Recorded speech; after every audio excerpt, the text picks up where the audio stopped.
நடிகர் விஜய் சேதுபதி அவர்கள் ஒரு உறுப்பினருக்கு 50,000 வீதம் 250 உறுப்பினர்களுக்கான தொகை 1,30,30,30,00,000 ரூபாயை உடனடியாக நன்கொடையாக வழங்கியுள்ளார். பத்திரிகை நண்பர்கள் அனைவருக்கும் வணக்கம்.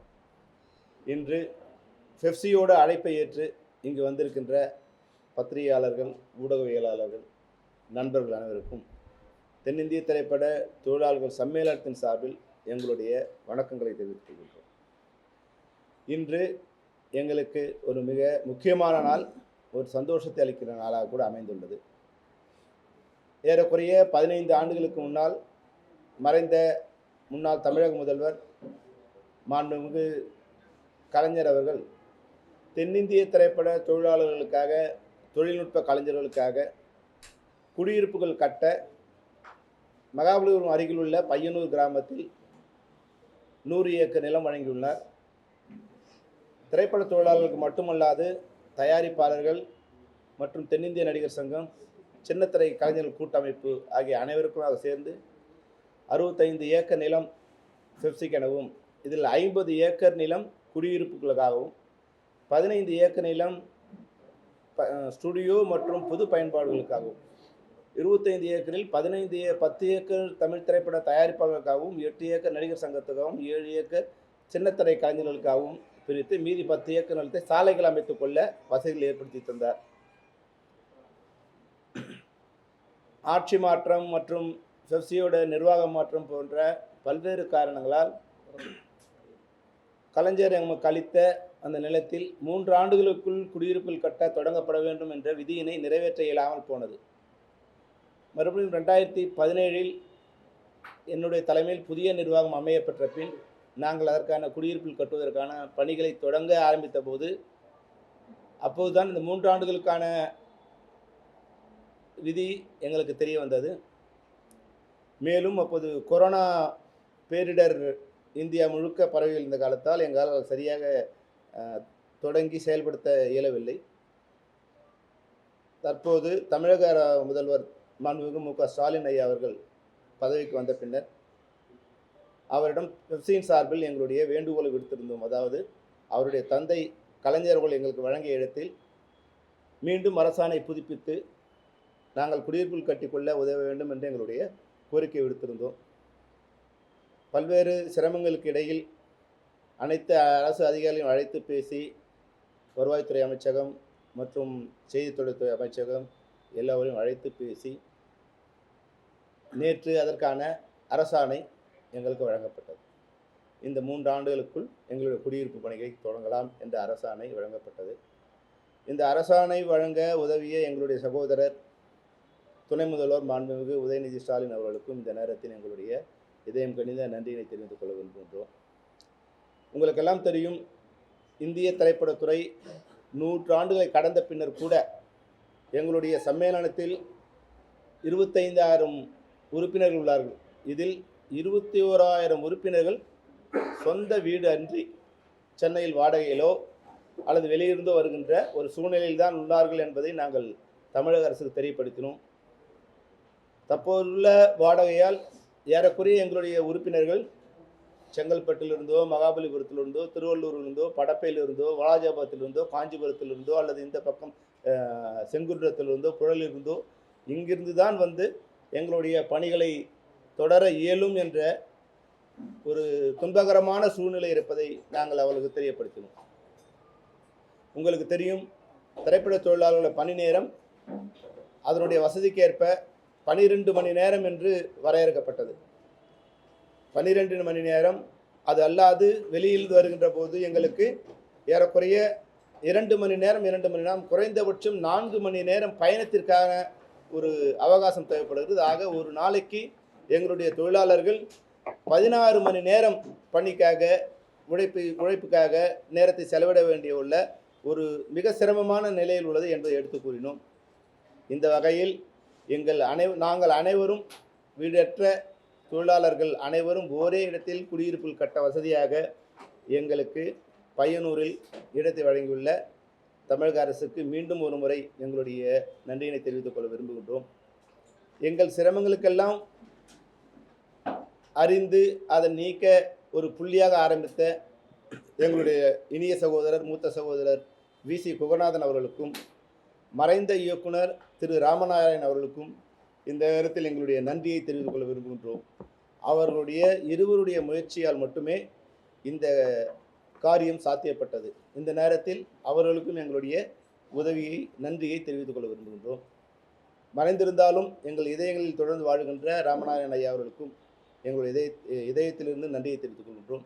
அதுபோன்றே இந்த அரசாணையை புதுப்பிப்பதற்கு உதவியாக இருந்த ராமநாராயணன் அவர்கள் புதல்வர் திரு முரளி ராமசாமி அவர்களுக்கும், எங்களுடைய சகோதரர் திரு பூச்சி முருகன் அவர்களுக்கும் இந்த நேரத்தில் எங்களுடைய நன்றியை பெப்சியின் சார்பில் தெரிவித்துக் கொள்ள விரும்புகின்றோம். விரைவில் முதல் கட்டமாக 1000 குடியிருப்புகள் கட்டுவதற்கான பணிகளை நாங்கள் துவங்க உள்ளோம். ஏற்கனவே இதற்கான பணிகள் துவங்கப்பட்டு இந்த அரசாணை கிடைக்கப்பெறாததால் அது நிறுத்தி வைக்கப்பட்டிருந்தது. அதை விரைவில் நாங்கள் 1 மாதத்திற்குள் அதற்கான முன் தயாரிப்புகளை செய்து விடுகின்றோம். எங்களுக்கு நீங்களே வந்திருந்து அதற்கான அடிக்கல் நாட்டு விழாவை துவங்க வேண்டும் என்று துணை முதல்வரோடும் எங்களுடைய கோரிக்கை வைத்திருந்தோம். நிச்சயமாக செய்வதாக உறுதியளித்தார். அவருக்கும் வருவதாக உறுதியளித்தவருக்கும் எங்களுடைய நன்றியை தெரிவித்துக் கொள்ள விரும்புகின்றோம். அதுபோன்றே இன்னொரு முக்கியமான பிரச்சனையாக தமிழ் திரைப்பட தயாரிப்பாளர் சங்கத்திற்கும் சம்மேளனத்துக்கும் ஏதோ ஒரு புரிதலின்மை காரணமாக ஒரு கருத்து வேறுபாடு உள்ள சூழ்நிலை ஏற்பட்டுள்ளது. இதை நேற்று துணை முதல்வர் அவர் இல்லத்தில் தயாரிப்பாளர் சங்க தலைவர் திரு முரளி ராமசாமி அவர்கள் சந்திக்கின்ற போது அவர் தன்னுடைய கருத்தை தெரிவித்தார். செல்வமணி, நாம் எல்லாரும் ஒரே இடத்துல இருக்கோம், தேவையில்லாமல் எந்த பிரச்சனையும் இல்லாமல் நம்ம ஒருத்தருக்கு ஒருத்தர் வந்து மோதல் போக்கு இருந்தால் திரைப்படத்துறைக்கு நல்லதில்லைன்னு அவருடைய வேதனை தெரிவித்தார். நாங்கள் உடனடியாக எங்களுடைய கருத்தை அங்கு மற்றவர்களை கேட்காமலே எங்களுடைய கருத்தை அவர்கள் நான் தெரிவித்தேன். தமிழ் திரைப்பட தயாரிப்பாளர் சங்கத்திற்கு பெப்சியோடு எந்த விதமான கருத்து வேறுபாடும் இல்லை, எங்களுக்கு எந்த விதமான மோதலும் இல்லை என்பதை அவருக்கு தெரிவித்தோம். சில தயாரிப்பு சங்கத்துள்ள சில நிர்வாகிகள் புரிதலின்மை காரணமாக ஏதோ ஒரு மோதல் போக்கை கடைபிடிக்கின்றார்கள் என்பதையும் அவருக்கு தெரிவித்தோம். மேலும் 2 நிபந்தனைகளை மட்டும் எங்களால் நிறைவேற்ற இயலாது, ஏற்றுக்கொள்ள இயலாது என்பது கூட அல்ல, நிறைவேற்ற இயலாத நிலையில் உள்ளோம் என்று தெரிவித்தோம். அதாவது அவர்களோடு கருத்து மோதல் ஏற்பட்டோ அல்லது வேறு ஏதோ பிரச்சனை காரணமாக நடப்பு தயாரிப்பாளர் சங்கம் உருவாகி இன்று அந்த சங்கத்தில் ஏறக்குறைய 300 உறுப்பினர்கள் மேல் இருக்கின்ற சூழ்நிலையில் அந்த சங்கத்துக்கு ஒத்துழையாமை வழங்க வேண்டும் என்ற முடிவை எங்களால் ஏற்க இயலாது என்பதை தெரிவித்தோம். அதுபோன்ற ஒரு முடிவை எடுக்கும்போது தேவையற்ற பிரச்சனைகள் ஏற்படும். ஆகவே அவர்களுக்கும் ஏதாவது பிரச்சனை இருந்தால் அந்த பிரச்சனையை அவர்களே தீர்த்து கொள்ள வேண்டும், எங்களை அதில் ஒரு காரணியாக பயன்படுத்தக்கூடாது என்பதையும் தெரிவித்திருந்தோம். மேலும் மற்ற சங்க உறுப்பினர்கள் மீது ஒத்துழையாமை நடவடிக்கை எடுக்கும்போது அவரவர் சங்கத்தில் உள்ள உறுப்பினர்கள் மீது அந்தந்த சங்கங்கள் நடவடிக்கை எடுப்பதற்கு மற்ற சங்கங்களை கேட்க வேண்டிய அனுமதி இல்லை, அவசியம் இல்லை. ஆனால் மற்ற சங்கத்தில் உள்ள உறுப்பினர்கள் மீது தொழில் ஒத்துழையாமை போன்ற நடவடிக்கை எடுக்கும்போது முதலில் அந்த உறுப்பினர் எந்த அமைப்பில் உறுப்பினராக உள்ளாரோ அந்த சங்க நிர்வாகிகளை அழைத்து பேசிய பின்னர் கலந்து ஒரு முடிவு எடுக்க வேண்டும். தனிப்பட்ட காரணமாக தனிப்பட்ட ரீதியில் எந்த ஒரு பிரச்சனையும் தயாரிப்பாளர் சங்கமோ நடப்பு தயாரிப்பு சங்கமோ அல்லது நடிகர் சங்கமோ அல்லது பெப்சியோ யாரும் எடுக்கக்கூடாது என்ற கருத்தையும் அவர் தெரிவித்தோம். இந்த 2 நிபந்தனை தவிர 2 நிபந்தனைகள் கூட அல்ல, 2 காரியங்களை தவிர அனைத்து விஷயங்களிலும் ஒப்பந்தத்தின்படியே செயல்பட தயாராக உள்ளோம் என்பதையும் அவருக்கு நாங்கள் தெரிவித்திருந்தோம். அவர் மிக சுமூகமாக அடுத்த ஓரிரு வாரங்களில் அனைவரும் கலந்து பேசி ஒரு சுமூகமான முடிவை எட்டிவிடலாம், தயவுசெய்து எந்த மோதல் போக்கும் கடைபிடிக்க வேண்டாம் என்று வேண்டுகோள் கொடுத்தார். நிச்சயமாக அவருடைய வேண்டுகோளை நாங்கள் ஏற்கின்றோம். எங்களுக்கு தமிழ் திரைப்பட தயாரிப்பாளர் சங்கத்தோடு எந்த விதமான கருத்து வேறுபாடும், இந்த 2 நிபந்தனை தவிர எந்த விதமான கருத்து வேறுபாடும் இல்லை என்று தெரிவித்துக் கொள்கின்றோம். அந்த நிர்வாகிகளோடும் அல்லது எந்த ஒரு உறுப்பினர்களோடும் எங்களுக்கு எந்த விதமான கருத்து வேறுபாடும் இல்லை. அதுபோன்று இந்த நேரத்தில் முக்கியமான ஒரு சகோதரருக்கு எங்களுடைய நன்றியை தெரிவித்துக் கொள்ள விரும்புகின்றோம். அதாவது 1000 குடியிருப்புகள் கட்ட நாங்கள் துவங்கிய போது முன்பணமாக 500 சதுர அடி உள்ள ஒரு குடியிருப்புக்கு 2.5 லட்சம் ரூபாய் ஒரு உறுப்பினர் கட்ட வேண்டிய ஒரு நிலை உள்ளது. எங்கள் உறுப்பினர்கள் கட்ட இயலாத ஒரு நிலை உள்ளதை நம்ம அனைத்து நண்பர்களுக்கும், நடிகர்களில் பிரபலமாக உள்ள அனைவருக்கும், தயாரிப்பாளர்களுக்கும், அதுபோன்ற தொழில்நுட்ப கலைஞர்கள், இசையமைப்பாளர்கள், இயக்குநர்கள் அவர்களுக்கெல்லாம் தெரிவித்த போது நடிகர் விஜய் சேதுபதி அவர்கள் ஒரு உறுப்பினருக்கு 50,000 வீதம் 250 உறுப்பினர்களுக்கான தொகை 1,30,30,30,00,000 ரூபாயை உடனடியாக நன்கொடையாக வழங்கியுள்ளார். ஆகவே அவரின் பணம் ஏறக்குறைய 260 250 உறுப்பினர்களுக்கு அது பகுதி வாரியாக பிரித்து ஒரு உறுப்பினருக்கும் 50,000 ரூபாய் என்ற வகையில் யார் முதலில் கட்டுகிறார்களோ ஏற்குறைய 3000 பேர் அதற்கான முன்பணத்தை கட்டியுள்ளார்கள். அவர்கள் 2 லட்சம் ரூபாய் யார் கட்ட முன் வருகிறாரோ அவருக்கு ஃபர்ஸ்ட் கம் ஃபர்ஸ்ட் சர்வ் என்ற அடிப்படையில் 250 260 பேருக்கு அவருடைய பணம் பிரித்து அவர்களுடைய கணக்கில் வரவு வைக்கப்படும். இந்த உதவியை வழங்கிய எங்களுடைய சகோதரர் நடிகர் விஜய் சேதுபதி அவர்களுக்கு தென்னிந்திய திரைப்பட தொழிலாளர் சம்மேளனத்தின் சார்பில் எங்களுடைய நன்றியை தெரிவித்துக் கொள்ள விரும்புகிறோம். எங்களுடைய நன்றியின் வெளிப்பாடாக முதலில் அமைகின்ற அந்த குடியிருப்புக்கு மொத்தம் 6 டவர் வர இருக்கு. ஒரு டவரில் 240 250 குடியிருப்புகள் வர இருக்கு. அந்த குடியிருப்புக்கு விஜய் சேதுபதி டவர் என்றே நாங்கள் அழைக்க முடிவு செய்துள்ளோம். அதுபோன்று இன்னும் 5 டவர்கள் உள்ளன.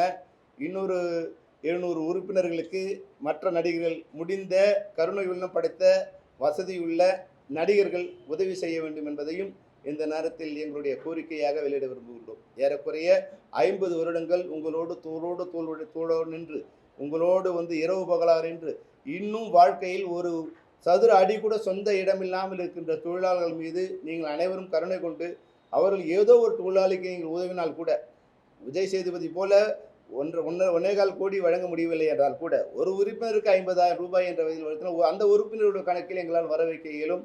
அதனால் ஒரு 4-5 சகோதரர்கள் நீங்கள் உதவி செய்தாலே 1000 தொழிலாளர்களுக்கு ஒரு ஃபர்ஸ்ட் ஸ்டெப் எடுத்து வைப்பதற்கு ஒரு பேர் உதவியாக இருக்கும். ஆகையால் நண்பர்கள் சகோதரர்கள் தயவு செய்து உங்களுடைய கருணை மனம் கொண்டு எங்களுடைய தொழிலாளர்களுக்கு உதவ வேண்டுமா என்பதுடன் கேட்டுக்கொள்கின்றோம்.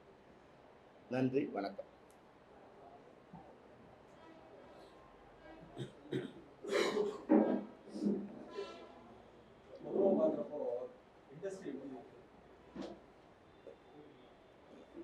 சார், திரைப்படத்துறை மிக மிக நல்ல நிலைமையில் உள்ளது. ஆனால் திரைப்பட தயாரிப்பாளர்கள் மிக மிக சிரமமான சூழ்நிலை உள்ளார். இது ரெண்டுத்துக்குமே ஒரு விகிதாச்சாரம் அடிப்படையில் முன்னாடி வெற்றி அதிகமாக இருக்கும்போது தயாரிப்பாளர்கள் நிலை நல்லா இருந்தது. இன்றைக்கு வசூல் அதிகமாக இருந்தபோது கூட ஏறக்குறைய 300 500 கோடி ரூபாய் வருமானம் வருகின்ற போது அனைத்து தயாரிப்பாளர்களும் அனைத்து தொழில்நுட்ப கலைஞர்களும் அந்த வருவாயை பகிர்ந்து கொண்டார்கள். ஆனால் இன்றைக்கு ஏறக்குறைய 5000 கோடி ரூபாய் வருமானம் கூட அந்த வருமானம் திரைப்பட தயாரிப்பாளருக்கு சேரவில்லை என்பதுதான் மிகவும் வருத்தப்பட வேண்டிய ஒரு சூழ்நிலை உள்ளது. இதை மனதில் கொண்டு அனைத்து உதவியும் செய்த தமிழக அரசுக்கு இன்னும் ஒரு வேண்டுகோளை வைக்க விரும்புகின்றோம். அதாவது ஏற்கனவே ஜிஎஸ்டி வரியை கட்டி கொண்டிருக்கின்ற தமிழ் திரைப்பட உலகத்திற்கு மறுபடியும் லோக்கல் பாடி டேக்ஸ், அதாவது எல்பிடி என்ற இன்னொரு சுமை இருக்கிறது. ஏற்கனவே பல்வேறு கருணை மனுக்கள் அளித்துள்ளோம், வேண்டுகோள் விடுத்திருந்தோம். அந்த லோக்கல் டேக்ஸ் உள்ளூர் வரியை திரைப்படத்துறை மீது விதிக்கப்பட்டுள்ள இரட்டை வரியான உள்ளூர் வரியை தயவு செய்து நீக்கிட வேண்டுமாய் மாண்புமிகு தமிழக முதல்வர் மு க ஸ்டாலின் ஐயா அவர்களுக்கும் எங்களுடைய சகோதரர் திரு உதயநிதி அவர்களுக்கும் இந்த நேரத்தில் எங்களுடைய வேண்டுகோளை வைக்க விரும்புகின்றோம். ஏற்கனவே அவர் உறுதியளித்துள்ளார். இந்த வருகின்ற கூட்டத்தொடரில் அதற்கான முடிவுகள் எட்டப்படும் என்று அளித்திருந்தார். அது ஏதோ ஒரு சதவீதம் குறைக்கின்ற அளவு என்று இல்லாமல் 8% என்றிருக்கின்ற அந்த லோக்கல் பாடி டேக்ஸை முற்றிலுமாக ரத்து செய்ய வேண்டும் என்று எங்களுடைய அடிமனதிலிருந்து எங்களுடைய வேண்டுகோளை வைக்க விரும்புகின்றோம்.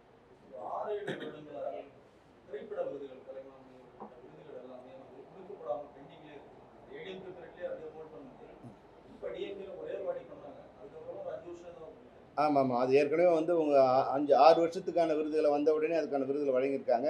அடுத்து அதை பார்க்காம இருந்தாங்க. இப்போ 2020 வரைக்குமான இது முடிச்சிருக்காங்க. அது இந்த ஒரு பார்த்துட்ருக்காங்க, அது முடிச்சிருக்காங்க. இன்னும் 3 வருஷம் இருக்குது. அதனால் அதை பகுதியாக முடிவு பண்ணி 2020 வரைக்குமான விருதுகளை உடனே கொடுத்துடலாமா, இல்லை அனைத்தையும் சேர்த்து கொடுக்கலாமா? ஏறக்குறைய ஒரு 10 வருஷம் இல்லாமல் இருந்தது. அதில் 5 வருஷத்தை முடிச்சுட்டாங்க. இப்போ ஒரு 3 வருஷத்தை முடிச்சிருக்காங்க. மீதி இருக்கிறத முடிச்சுட்டு கொடுக்குறதா, இல்லை இதையும் ஒரு பகுதியாக கொடுத்துடலாமான்னு விவாதம் நடந்துக்கிட்டு இருக்கு. அதனால் ஒரு பகுதியாக கொடுத்துடலான்னா ஓரிரு மாதங்களுக்கு அதுக்கான விழா நடைபெறும் எனக்கு தெரிய வந்தது. அதே மாதிரி தயாரிப்பாளர் சங்கத்திலிருந்து நடிகர்களுடைய சம்பளம் குறைக்கப்பட வேண்டும், அப்போதான் அதற்கான அந்த பட்ஜெட் ஈக்குவல் பண்ண முடியும்னு பெப்சியில் பல முறை வேண்டுகோள் விட்டுருந்தாங்க. அது தொடர்பான அந்த முடிவுகளை எடுக்கப்படுமா? எங்களுடைய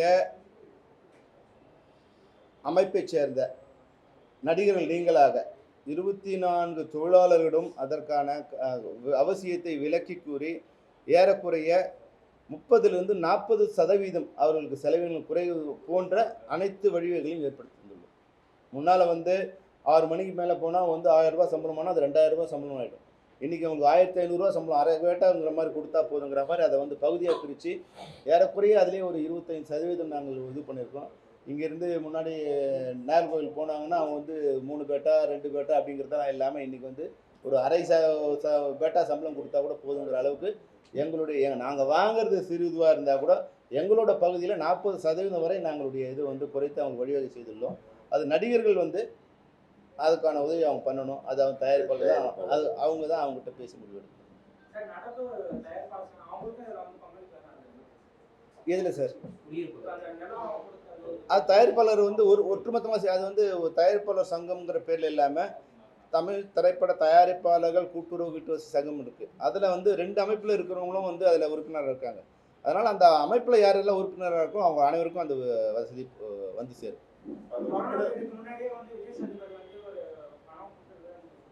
கொரோனாவுக்கு அப்புறம் இல்லை சார், இப்போ கொரோனாக்கு அப்புறம் 2023 கொடுத்தாரு.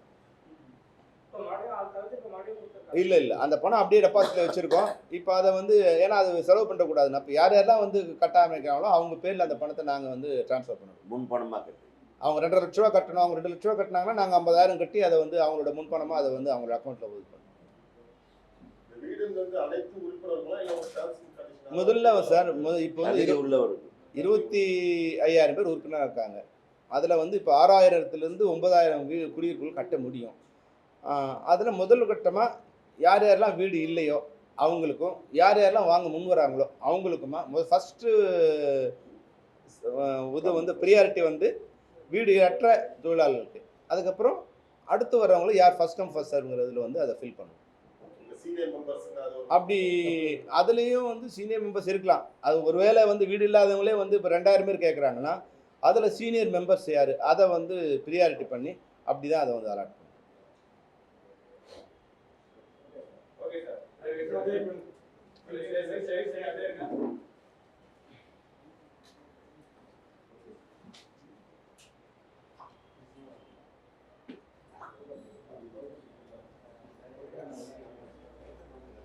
சத்யா அதில் ஒரு சின்ன பேன் இதுவோ அது பேன் பண்ணிட்டு ஒரு வீடியோ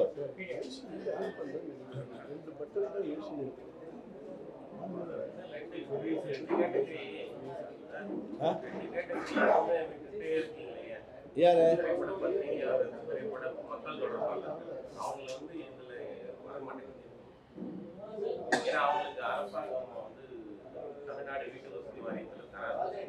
பத்திரிகை